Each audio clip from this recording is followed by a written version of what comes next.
Madam President, I couldn't help but think with the discussions earlier today that the President's dismissal of FBI Director James Comey is so inappropriate that it's hard to know where to begin. In less than 4 months, this President has pushed our country to the edge of a constitutional crisis, a crisis that in many ways seems more complex, potentially more threatening than the one instigated by President Nixon's order to fire the special prosecutor who was investigating Watergate. Now, first, I think we can easily dismiss President Trump's transparent pretext for dismissing FBI Director Comey. President Trump claims to remove the FBI director because of his unfair treatment of Secretary Clinton. This does not pass the laugh test, and we know it's not true. President Trump celebrated Director Comey's mistakes in handling the Clinton email investigation. He encouraged leaks from the FBI. He pressed Director Comey to release more embarrassing evidence. He even praised Director Comey after the director's misguided letter to Congress last October. Yet now the President would have us believe these same events compelled him to fire the FBI director. Oh, incidentally, more than 6 months after it occurred. This unbelievable claim, if it wasn't so sad, it'd be laughable. The truth is that the President removed the sitting FBI director in the midst of one of the most critical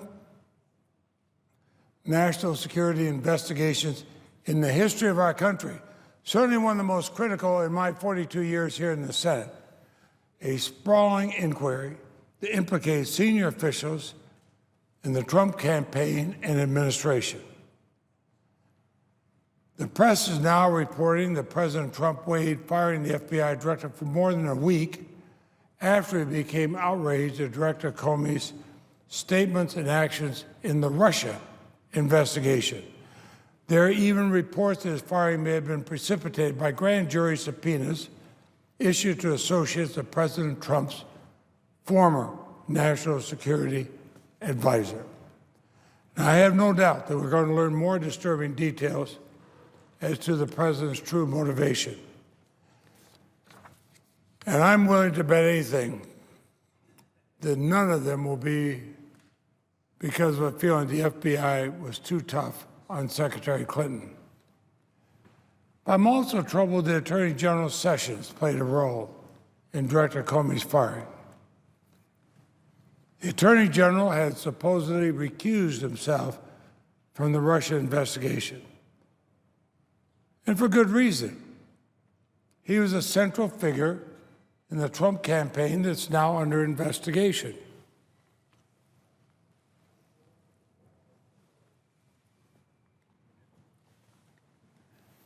And as part of that, he provided false testimony to the Judiciary Committee to hide his own contacts with Russian officials. So, having done that, it is beyond inappropriate for him to then recommend the firing the official that's overseeing the Russia investigation. You know, I'd ask, does anyone really believe that President Trump is interested in getting to the bottom of Russia's interference with our elections? Based on his past performance, does anyone believe the Attorney General is interested in getting to the bottom of Russia's interference with our elections? Does anyone believe that the White House will allow investigators to follow the facts without interference or obstruction at every turn? In fact, a quick review of President Trump's Twitter account, where he does most of his deep thinking, would dispel any such illusions. This is the same White House that interfered with the House Intelligence Committee's investigation. Their interference so strong that the Republican chairman of the House investigation had to recuse himself. This is the same White House reportedly sought access to the highly classified FISA court surveillance order that purportedly authorized surveillance of Trump associates. This is the same White House that demanded the FBI director and the Department of Justice issue perfunctory statements to clear President Trump's name. Even the president's letter informing FBI Director Comey of his dismissal indicated that the president directly asked the FBI director whether he was under investigation 3 times. But that should never happen. No president should be asking such a question. It's stunning, but it should also be informative. It is clear that any credible investigation must take place outside the political chain of command. That's why I and others have said for months that a special counsel must be appointed to lead the Russia investigation. A special counsel, unlike an FBI director or deputy director or deputy attorney general, cannot be fired by the president. The American people must have confidence that ours is a government of laws, not of the whim of a president, any president. Frankly, Madam President, our nation's at a precipice. There is a counterintelligence investigation into the campaign and administration of a sitting president. There is evidence that that campaign colluded with a foreign government that is an adversary of ours, to sway our presidential election. And now the president has fired the lead investigator, the FBI Director Comey, under what any fair-minded person would say is absurd and false pretenses. Now, there are several inquiries underway into Russian interference and collusion with Russia in the elections. But the president has fired the head of the only investigation that could bring criminal charges.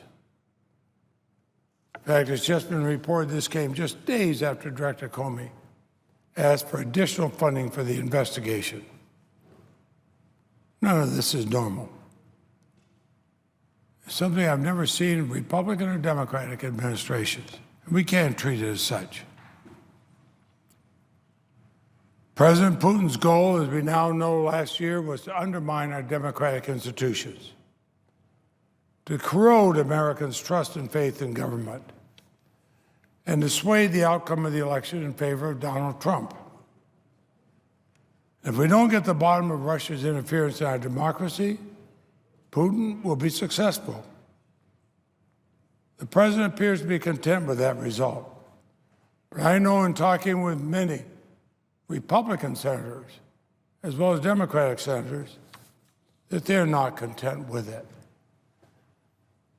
Madam President, we have to understand, in our great democracy, greatest nation on earth, we cannot allow any country to try to interfere in our elections. We know the Russians wanted to do that. We know President Putin wanted to do that. We know he wants to do it in many other countries. I think we owe it not only to ourselves, but all these other countries. Stand up and say, we know what you tried to do. Here's how you tried to do it. America won't stand for it, and we hope none of our Democratic allies will. Now, Madam President, we 100 senators may disagree on policy matters, and we may have supported different candidates last November. But I respect all senators, and I believe we all agree on the supremacy of the rule of law. No person, no president should be above the supremacy of the rule of law. I believe that we do the country, or we fulfill our duty to the country, if we stand united in calling for a truly independent investigation. I don't think it can be avoided, the fact that this cascading situation demands the prompt appointment of an independent special counsel to pick up the pieces of these investigations. How we respond at this moment is our test of our commitment to the separation of powers. It's a test of whether the United States Senate can truly be the conscience of the nation, as it should. This is not just a scandal. The president's actions are neither Republican nor Democratic. They're authoritarian. This is an effort to undo the ties that bind our democratic form of government. All of us, both sides of the aisle, must now put country over party. Madam President, in my years here, I've worked with both Republican and Democratic presidents. I've worked with them and supported them, notwithstanding their parties, when I felt it was in the best interest of this country. I feel privileged that Vermont has allowed me to serve long enough to become, as my predecessor was, the Dean of the Senate. But I've also, in deciding to stay here as a senator, always had the abiding faith we can and should be the conscience of the nation. This great nation deserves no less. But that means we set aside party labels and adopt just one label: United States Senator.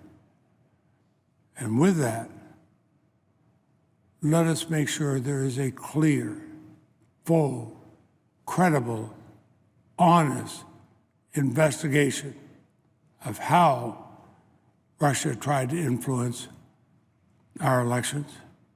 A full, clear, thorough, honest investigation if Russia has ties to anybody within our government, and a full, clear, honest understanding how we make sure that never happens again to either Republicans or Democrats. Madam President, I see nobody else seeking recognition. I will yield the floor and suggest the absence of a quorum. The clerk will call the roll. Mr.